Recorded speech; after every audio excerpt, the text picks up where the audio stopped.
This is Paul Schmid. Welcome to the Pursuit Zone.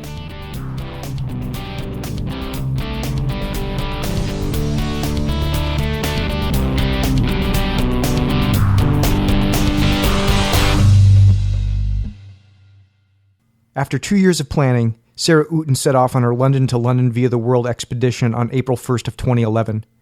She crossed the English Channel by kayak and cycled across Europe and Asia during the first leg of her journey. On the second leg, she rowed her 21-foot ocean rowing boat, Happy Socks, for 150 days over 3,750 miles from Japan to the Aleutian Islands, becoming the first person to row this crossing.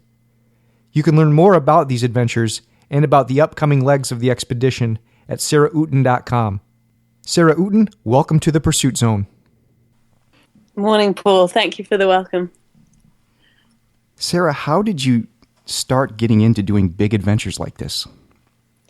I think my adventuring streak started, or was nurtured as a child, really. As a family, we were quite outdoorsy, doing a bit of hiking, and I did some small expeditions through the Duke of Edinburgh's award at school, and then kind of left off it, I suppose, until I heard about ocean rowing, which was in my second year at university. I first heard of this thing, and I was captivated by the idea of rowing across an ocean. You know, they're two of my favorite words, oceans and rowing.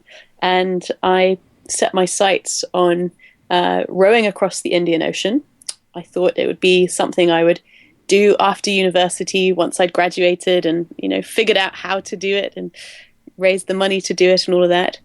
And at that stage, I thought I would row with a team because I'd never done anything solo before. And I don't know, it didn't really appeal to me, I suppose, and I didn't know if I'd be capable of it. And so I set about just researching how we'd do it. And when I say we, that's a notional we. I asked my friends and family if they wanted to come rowing, and they all roundly said, no, thank you. So I started looking within my university. I was at Oxford, and there's lots of rowers there. So I thought, of course, we'll get people who are interested. And yeah, people were interested. So I had this kind of pool of interest and was, trundling along, figuring out how we do it. And then just a few months into that process, really, in the summer of 2006, my father died very suddenly. And I decided pretty much straight away that I wanted to row solo across the Indian Ocean now and do it in my father's memory as a sort of tribute to him. So that was how it happened. That was my first big expedition and certainly my first solo trip. And it was that journey that sort of inspired this current one, London to London via the world. What was it that you learned during the Indian Ocean expedition that you were able to bring with you into the current expedition? I think I learned lots of things during that first trip. You learn really how to rely on yourself, and you discover just how far you can go at the lowest points when things are tough, you're tired, physically and emotionally you're exhausted. Somehow you find something left to give. And I think that's an ongoing process, finding those limits and finding tricks to help yourself out of them and forwards. I suppose I also learned about the beauty of soloing and just how much I enjoyed that. I find that going solo is, I guess, a meditative sort of experience. It's just you and whatever, in this case, the rowing boat and the wild stuff around you. And I gained a lot. I found that really powerful, that kind of intimate connection with both the boat and myself, I suppose, and the wild. And I think probably the biggest thing it taught me is that, you're never going to get anywhere with your plans, your dreams, if you don't just kind of overcome the fear and step out and go for it. I think I probably learned to embrace fear and also embrace the idea of failure as well. Because my first attempt didn't go so well. I basically did a massive 300-mile loop back to the start.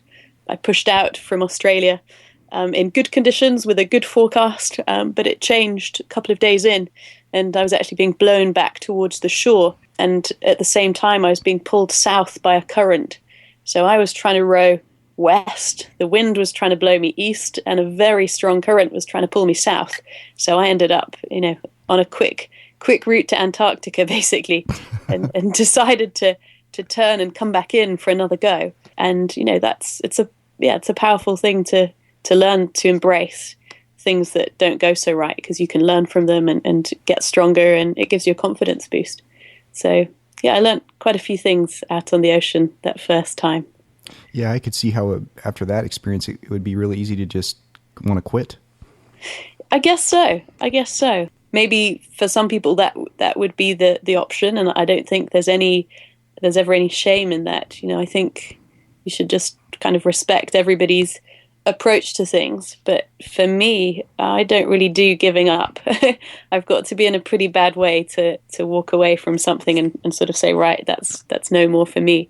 So I called it my warm-up lap. For me, it wasn't about having not made it. It was about, okay, well, I've learned some good things. I've tested the boat. I've been through some rough seas. I've spent 10, 11 days at sea, which was quite a good confidence boost for that solo thing. Because prior to that, I'd spent perhaps one day in my own company, totally alone. And I didn't really know how I'd cope with the solo stuff at sea. I just, in my head, I thought, well, other people have done this, so therefore I can. And I wanted to as well. I really felt that going solo in memory of my dad was something that had to be done solo, because none of my friends and family wanted to row with me. I thought, I can't have a tribute row to my dad that involves other people, because it's a deep thing. So yeah, that was my warm-up lap. Let's talk about London to London. So London to London came out of that first Indian Ocean expedition. There's quite a bit of time to think when you're by yourself 24/7 and rowing. And I think that's one of the things I love about the solo journeys, is that opportunity to just clear your mind of the sort of stuff and clutter that we get so wrapped up in so-called kind of normal life. And thoughts wander in and out, go round and round, or perhaps you just don't really think of anything. But one of the themes that I did sort of consider an awful lot out there was what happens next. This journey was the culmination of 3 years planning, preparation, dreaming, training, all of that. And there was an idea of, okay, well, what do I do next? I thought that I would be a teacher. I had initially thought that I would do this one big Indian Ocean expedition, and then I would so-called settle down and teach. I've always loved teaching. But another of the ideas was just kind of inspired by the journey itself, and a kind of a keenness, a hunger, I suppose, for more, to explore the world in this human-powered way. I've already mentioned that I really love the way, the kind of the intimate connection that you have when you're traveling through a space by human power. You're at one with the wild. You live by the rhythms of the sea in this case, and you're going to cross or not according to those rhythms. And so I thought, well, I'd really like to make a bigger journey by land and sea. I wanted more time on the ocean. I love the ocean. I love learning about its processes, patterns, wildlife, and all sorts. But I also thought I'd love to travel across a continent and more in a human-powered way, so that I can see how landscapes change and climates differ, and that I can meet people, because there's not so many people out on the ocean. And so in my head, I traced this kind of loop from London out and around, essentially back to London, taking in sort of oceans and land. And when I came home, it took a couple of months for it to, I suppose, to commit to the idea of, okay, I'm going to make this happen now. Originally, I thought it would be some other day, but I decided to make it happen now. And so set about in earnest the route planning, which was all centered around the North Pacific Ocean. I really wanted to row the North Pacific Ocean from Japan to the west coast of the Americas.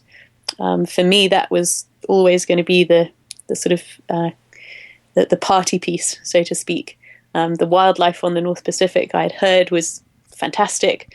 It was a nice, big, chunky crossing, certainly a tough crossing, but I used that as my kind of the centerpiece, and I traced a line out from London where I wanted my journey to start and finish so that friends and family could come and be a part of the launching and landing. And I sort of traced the line out to Japan in as straight a way as I possibly could, because I anticipated it would take 2.5 years or thereabouts. So trace this line out and around, and at that stage it's it's quite a naive thing. It's that brilliant sort of stage of dreaming, and you don't know too much information about it all, and you sort of think, okay, well, ideally I'll do this, this, and this as you trace your finger across the map. And of course it all grew from there. What were the challenges of crossing the English Channel? The English Channel is quite a piece of water. It's about 25 miles at its narrowest point between the edge of Kent and Calais on the French coast. But you've got some quite fierce tides whipping through there. So you've got tides, you've got the challenge of shipping as well. It's one of the busiest shipping lanes in the world. So dodging the boat, staying out of the way of these big boats is definitely important. My biggest challenge whilst crossing the English Channel was probably staying awake and staying upright, because by the time my paddling partner, Justine Kagenven, and I had reached the Kent coast, round near Ramsgate, which is where we would start our crossing, we'd already paddled from London. We'd paddled close to 100 miles in 48 hours, just paddling on and off with the tides. So essentially through the day and night, we'd paddle for 6 hours, sleep for a couple of hours, get back in the boat, paddle again, sleep for a couple of hours. So I was absolutely exhausted by this point. Also running a little bit of an infection, so really not keeping much food inside me very well. And the weather was closing in, so we made the decision to cross immediately, which was a night crossing, and we paddled 8.5 hours or 9 hours, something like that, to reach the French coast. And it was, at that point, it was the most challenging sort of bit of expedition that I'd done, I think, in terms of sleep deprivation. But it was a happy moment to get to the other side and think, okay, well, we can have a day sleeping now before I get back on the bike. Now, you named all of your vehicles. So you named your boat Nelson. Why was that? That's right. I am, I suppose, a bit famous amongst my friends for naming things. When I'm solo on an expedition, naming my rowing boat, my bike, my kayak, for example, is important. It sort of gives character to that vehicle, and I consider them my teammates, essentially. So, I'll talk about we when I'm out on the ocean solo, and that's me and my boat, Happy Socks. So for my kayak, the kayak I used for the English Channel and the Russia to Japan leg is called Nelson. And when I was considering what to name the kayak, I thought, well, I'd like a really strong name, something that kind of symbolizes somebody strong with great character, great qualities.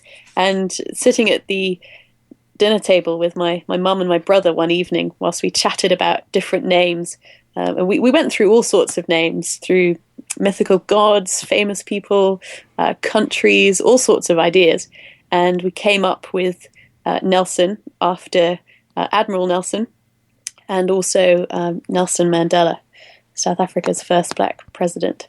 So both worthy candidates, I thought, and I'm very fond of Nelson as a name for the boat.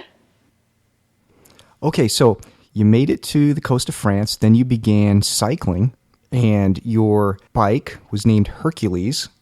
Tell me, Sarah, about that cycling trip. And I know it's a long trip because you're covering a huge amount of distance, but maybe you can just hit some of what were the big highlights for you of that cycling trip? Yeah. So I got on the bike, on my bike Hercules in France, packed up with everything which I thought I might need for probably 5 or 6 months on the road. My goal was the far east coast of Russia, from where I would start the kayak across to the Russian island of Sakhalin, which would act as a sort of stepping stone to get down to Japan. So, I mean, looking at the map, the west coast of France to the far east of Russia, all the countries that I would travel through on the way, it just promised to be a massive adventure. And I, to be honest, didn't really know much about any of the countries that I would be cycling through. I hadn't had much time to research that side of things. I'd literally just taken a line and drawn it across the map, looking at the sort of quickest way to get there. So I cycled out of what was quite familiar Europe, the languages changing all the time. And for me, it really felt like the adventure started when I got to Kazakhstan. By that time, I'd come through about 6 countries, through the Ukraine, through Russia, into Kazakhstan, and basically riding along a long, straight, dusty road for 3 weeks. And I suppose it felt like the sort of real start of the adventure, because things started to feel really quite different to Europe. People looked different. Everything was in Russian, in sort of Cyrillic alphabet. And there were lots of snakes about. I was camping wild every night in the steppe. And it just felt like quite a different world, crossing these vast swathes of steppe to get across this country. So I really enjoyed Kazakhstan for the warmth of the people. Truckers, road workers, just random people on the road would often invite me in to share tea with them, perhaps share their food with me, offer me a place to sleep for the night. That hospitality, those sort of random encounters, were just magic moments for me. From there, I went into China, which I sort of felt a bit nervous about. Having spent quite a few weeks traveling through Kazakhstan and Russia, I felt I had quite a good grasp of Russian language by that point. And I thought, oh, crikey, I'm going into another massive country that's going to be totally different again, I think. A whole new alphabet and languages and so on. So I sort of knew adventures would be ahead there, but I didn't quite anticipate the adventures that I would have. And the biggest sort of story for me of the journey so far, the biggest high, and as I talk about this, I've got a massive grin on my face. This happened in China. About a week into China, I was stopped at a petrol station, a gas station, for my breakfast, and was looking to see what I'd have for my breakfast when a young Chinese guy came up to me and started chatting. And he was really interested in my bike, Hercules, outside, and wanted to know where I'd come from, London, where I was going, London, and full of wide-eyed wonder about this journey. And he said that he would really like to make a bike journey one day as well, but was worried because it looked difficult and he didn't know how he'd be able to do it. And I said to him, oh, well, it's just riding a bike. It's not rocket science. I said, all you need to do is get a bike, get some bike bags or a rucksack or something, and just go for it. And I wished him good luck and waved him one way as I went the other way. And half an hour down the road or so, this young guy, Gao, jumped out of his car, horns beeping, ran across the road and told me that he wanted to come with me. He said that he wanted to come to Beijing, which is China's capital, and it was essentially on the other side of the country. I was only in the west coast, the west sort of province of China at this point, Xinjiang province. And so there I am, stood at the side of the road with this enthusiastic guy bouncing up and down in front of me, telling me that he could be translator, the guide, I could be the leader, we'd buy food and water to get across the Gobi Desert, it'll be okay. And chatting away, and I was thinking, well, blimey, I can't take this guy with me. I don't know who he is, and the Gobi Desert is going to be big and hot, and what if he dies? That's not going to look good. But after a few minutes, as he was, showing me the route that he thought we should take on the map, I kind of thought, well, what is the worst that could happen? And you sort of think, well, probably the worst isn't going to happen. And then I thought that so many people had given me a chance to get to this point. People have helped me. They've believed in me.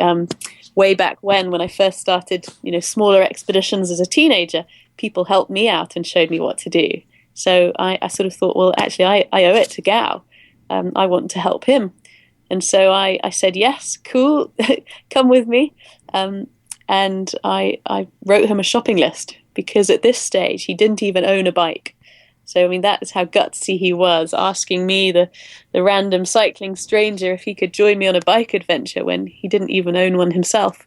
So 2 days later, he arrived at my hotel where I was staying in the city, and we set off that afternoon. His massive Chinese flag billowing out behind. He'd seen the small flags on the back of my bike, and his brother had said to him, well, you need a flag, Gao, but it's got to be bigger than Sarah's. It absolutely trumped my flags. And so Gao is by far and away my sort of favourite story, because it just goes to show that you don't need to have lots of planning or fancy gear or any of those things to have an adventure. You just need the right mindset and that willingness, again, to just step out over your fears and have a go, to embrace it. And 35 days after starting, we pedalled into Beijing together. We pedalled across the Gobi Desert, which was brutal at the best of times, and had huge adventures along the way, and learned a lot from each other, I think, about life and each other's countries and so on. So, that was a definite high point to cycling. Yeah, I thought that was a great part of the story, and how you wrote on your website that there's nothing that some tape and determination for Gao can't fix. Absolutely. The story of the tape comes after, I don't know, maybe 3 days in to our trip together. And I mean, he'd stuffed his bike bags, his panniers full of all the stuff that he needed, which gradually whittled down. But anyway, that third or fourth day, whatever it was, we'd stopped for a roadside break, and he went to get something from his bag or do it up, and the whole thing just fell apart. All his stuff fell out of his bike bag, and I was thinking, oh dear, how are we going to sort this? I can't carry it all as well. But he sort of chuckled and said, don't worry, I've got some tape. And he literally pulled out a roll of sticky tape and sellotaped the whole thing back together until we could find somebody to sew it back up for us and fix it.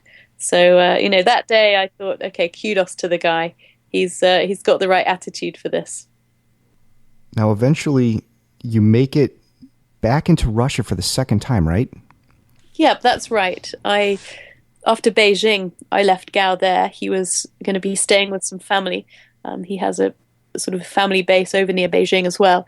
And Hercules and I cycled off alone once more to the northeast corner of China and up into Russia.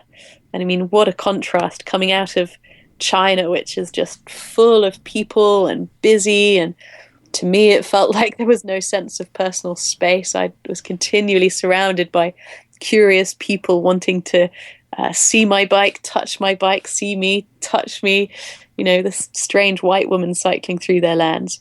Back up into Russia, which suddenly had space and quiet,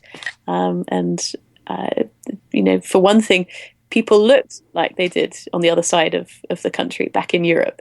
So it felt like it felt almost a little bit like I was coming home at that point.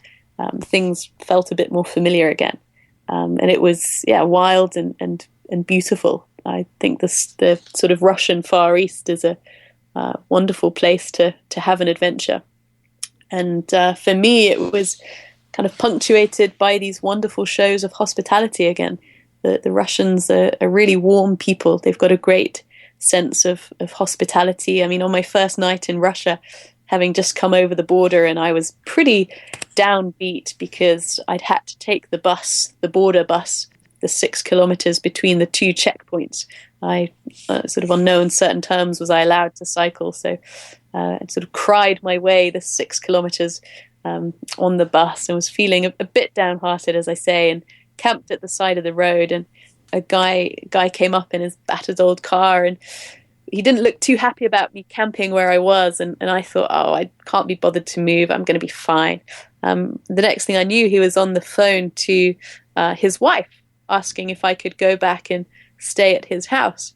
And I realized that on the way back in his car that there was obviously a party going on at his house. It turned out to be a wedding.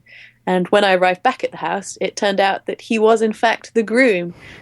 The groom had just invited me back to his wedding party for the night. So that's just a kind of classic example of Russian hospitality.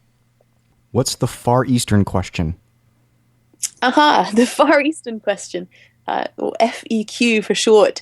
That was the nickname which we gave to the whole sort of planning of how to get from the edge of continental Russia, or indeed the edge of continental Asia, to Japan, which is where I wanted to start my Pacific row from.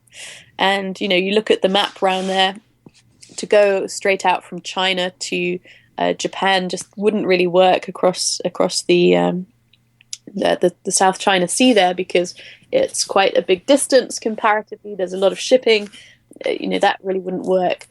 The logical thing to do if politics didn't stand for anything would be to go in through North Korea, South Korea, and just you hop a tiny distance across to the South Islands of Japan. But of course, that's never going to work. And so the option which we came up with was to go into Russia, to the far east of Russia, and use the Russian island of Sakhalin as a sort of a hopscotch, a stepping stone down to the North Island of Japan, to Hokkaido, because it just had the shortest crossings, and politically, it was feasible. It involved quite a big logistical operation, really, getting kayaks out to the far edge of Russia from home isn't the easiest thing to do, and it's not really something that people do very often. I'm not sure if anyone had done that before, that kayaking sort of hopscotching. So we flew out 2 members of my team, somebody to help with the logistics side of it, moving boats and bikes when I was on one or the other, and then my paddling teammate, Justine Kagenven, who had paddled with me for the London to France leg as well. Justine's a very excellent sea kayaker with many thousands of sea kayaking expedition miles under her boat. So I'd been in touch with her a couple of years before I started out on the London to London journey to see if she was up for helping me train. And then later on it was, actually, do you want to come with me? Paddling in a duo seemed like the safest thing to do. So that's what we did. Let's fast forward. You row across to Sakhalin, then you cycle down Sakhalin and then into the kayak again to get across to Japan? That's right. Justine and I paddled our kayaks, both in a sea kayak each. We went up the coast for a day. Then we made the crossing over to Sakhalin, which was quite a crossing. And for me, it was, quite a challenge physically and mentally.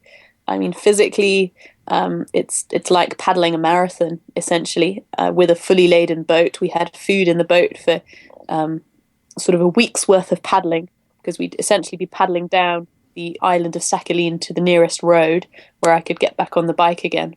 And road is a notional option out there. There certainly wasn't any sort of tarmac or pavement to cycle on. It was pretty rough and ready and very, very muddy at times. So full-on mountain biking, really. So physically, I mean, it was a challenge. The weather conditions weren't ideal. But mentally, it was a huge challenge as well, because you consider that I've literally just got off the bike after 6 months cycling, and suddenly here I am in a kayak doing a pretty serious crossing. We didn't have a support boat or anything like that. It literally was just the 2 of us. So it was quite overwhelming to get back in a boat. Literally the day after I'd been on the bike, we had various visa issues to contend with. There'd been a bit of an issue with my team's visa when they came out, and so they told me we had this even shorter deadline to make it to Japan. And we also realized we had a quite a short weather window as well to make that big crossing down to Japan at the end of the island. So it was a challenging time. We kayaked for, I think, probably about 5 or 6 days.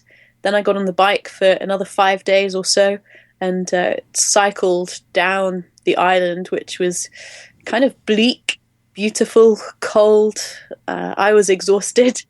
I really would have preferred 5 days sleeping to 5 days cycling at that point. But there was this pressure, and you can't change the weather, and you can't change visas very easily. So we just had to. Well, I just had to do everything I could to keep going.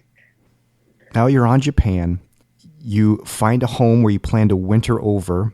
Meanwhile, your rowboat has been brought to Japan, so you can begin preparation for the journey across initially, which is planning to be Canada.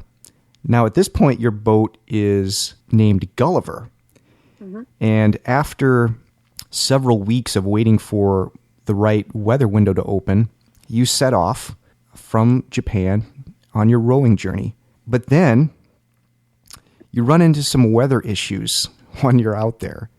Mm-hmm. Tell me a little about what happened when that storm hit.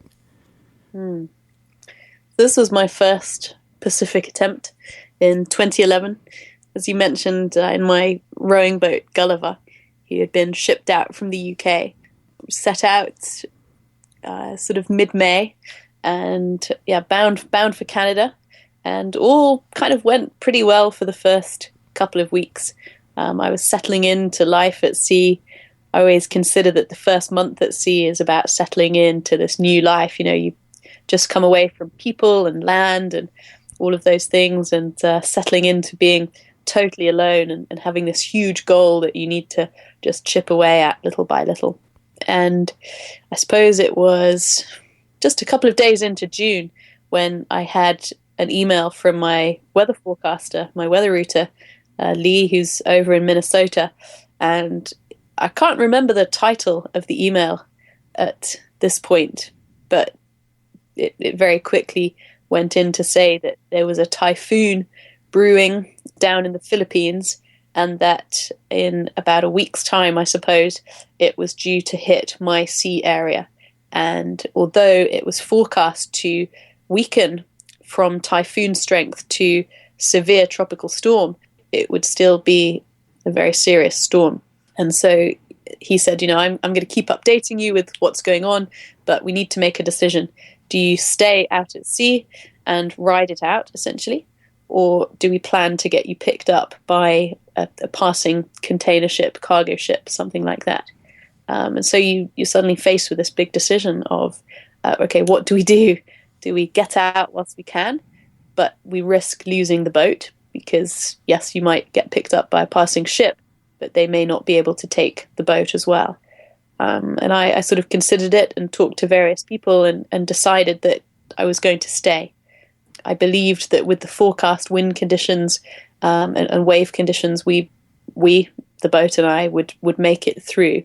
Of course, it was never going to be a pleasant experience. I fully acknowledged it would be very scary, potentially dangerous, but I thought that we had it in us to get through it. Unfortunately, it turned out that we didn't. I mean, that's, I guess, part of kind of risk-taking and expeditions is you can plan and assume and so on, but you never quite know how things are going to respond. And unfortunately, during that tropical storm Mauer, the boat was so severely damaged that I couldn't fix it at sea and be safe for the rest of the crossing. And so we made the call back home for assistance, and 72 hours after calling, the Japan Coast Guard rescued me. Unfortunately, they couldn't take the boat, which I thought, okay, that's fine. I'll go back and pick it up with another boat or something. We've got a way of tracking the boat with a GPS tracker on board. But unfortunately, the Coast Guard, in their bid to be kind and helpful, removed the tracking beacon from the boat.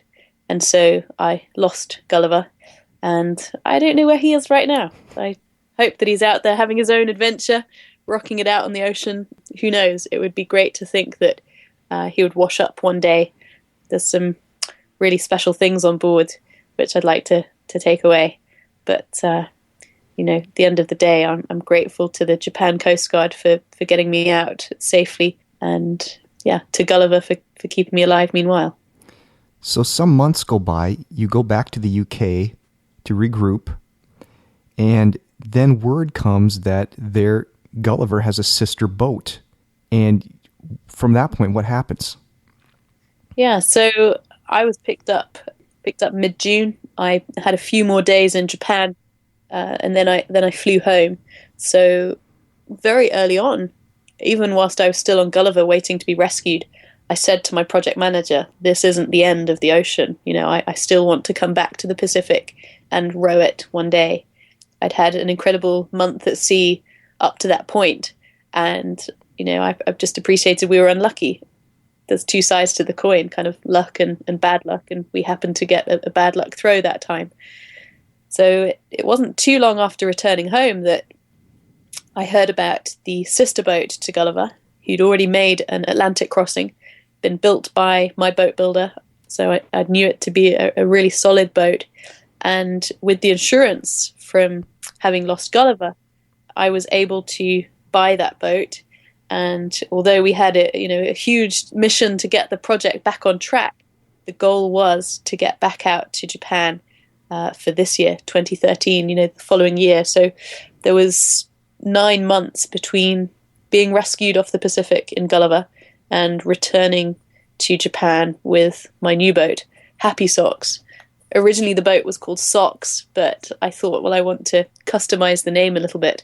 My mother knits Happy Socks, which are made out of multicolored wool, and they end up sort of creating stripes up your legs. And I've always called them Happy Socks because I put them on my feet and my toes just feel happy, and I feel happy.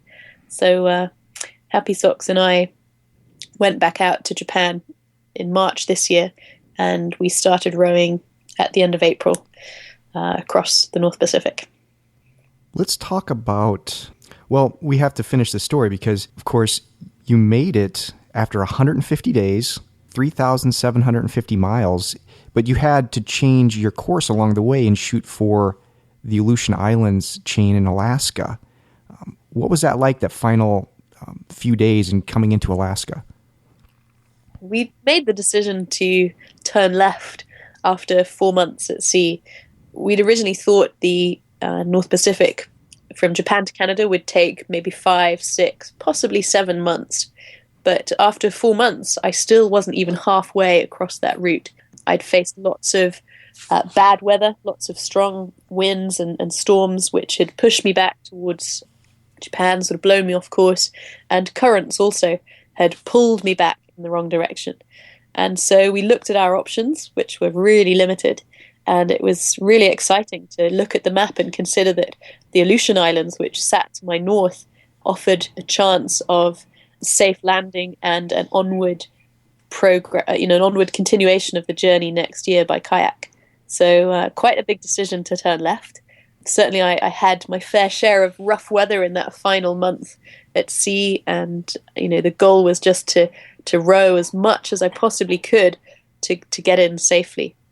Those final days at sea, literally the last few days, were some of the toughest expedition days of my life. I was utterly exhausted. I'd been running a couple of infections, so I was, physically well under par. The weather was cold, it was wet, the cabin was soaked. Really, not a very pleasant place to be inside a tiny boat when you're not feeling very well, and running on almost no sleep. In the final 30 hours of the journey, I didn't sleep more than 30 minutes. I just needed to get to shore before a big storm blew in. It was forecast, and luckily we did get in time. It blew in kind of the following day, but some pretty tough rowing during those final few days. And as you get towards land, you tend to get sort of steeper waves as the continental shelf rises, and some quite mixed up currents and things. So I was super happy for more than one reason, just to be safe and land in this amazing set of islands. The Aleutians are a stunning, stunning place. So while this is all going on, the whole expedition, you have a team of people behind you that are helping you along. Talk to me a little about your team. Lots of people talk about this expedition as a solo trip. Sarah's rowing alone, Sarah's doing this alone. But it's kind of a misnomer for me, because without that team of people, both my core team of weather router, project manager, the doctors, psychologist, kind of logistics manager, and Justine, my kayaker, without that, then there would be no expedition. It's a mammoth operation to organize and execute something of this scale, particularly when I'm, attempting to link a series of major expeditions together and to share the stories as well. That's an important part of it for me. So to kind of tick all those objectives, to make sure we've got the finance to keep it going, to keep all our sponsors up to date and happy, and to keep everybody safe is pretty huge. And I'm really grateful to this kind of commitment and passion of my support team, who've enabled me to get this far, and who are helping me plan and will execute this next phase as well. Sarah, talk to me about the charities that you're supporting. I've always wanted to kind of combine expeditions with as much good as I can for other people. I acknowledge that I'm mostly alone, but if I can share the benefits through storytelling and raising money for charities, then that feels great for me. So I'm supporting 4 charities with this expedition. Copperfield, which is a breast cancer awareness charity. Jubilee Sailing Trust, which takes people out sailing regardless of physical ability. The Motor Neurone Disease Association, and WaterAid, which is all about providing safe, clean water to everybody all over the world. Sarah, what's next for you? So at the moment, we're kind of coming up to the end of the year. I'm still recovering a little bit from the row. I got quite poorly after that. So we're still figuring out some of the issues kind of left over from that ill health, but also meanwhile getting back into training for the next stage of the journey, which is the Aleutians paddle. Justine and I fly out late April next year to continue the journey along the Aleutian chain by kayak all the way up to Homer, where I can next get on the bike. So there's kind of training, there's lots of planning and research to be done for that leg. It's logistically and physically really complex. It's talking to sponsors, kind of bringing more sponsors on board and giving talks and so on, and spending some time with my fiance as well. Sarah, how can people learn more about London to London? How can people contact you if they want to learn more?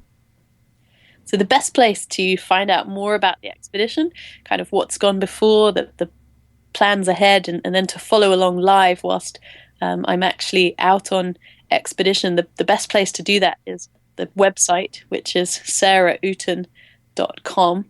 And if you Google London to London, you'd come up with that too. And also on Twitter, sort of Facebook and Flickr, if you just put in Sarah Outen, that's the tag for everything there as well. And yeah, it's great when people do get involved and send in their thoughts or so on, and hopefully join me at some point in the journey. It's very cool for that to happen.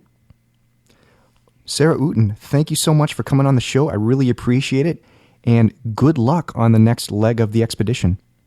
Thank you, Paul. Well, hopefully we can touch base further along the line as well. Absolutely. Recorded November 18, 2013. For more great podcasts, visit thepursuitzone.com.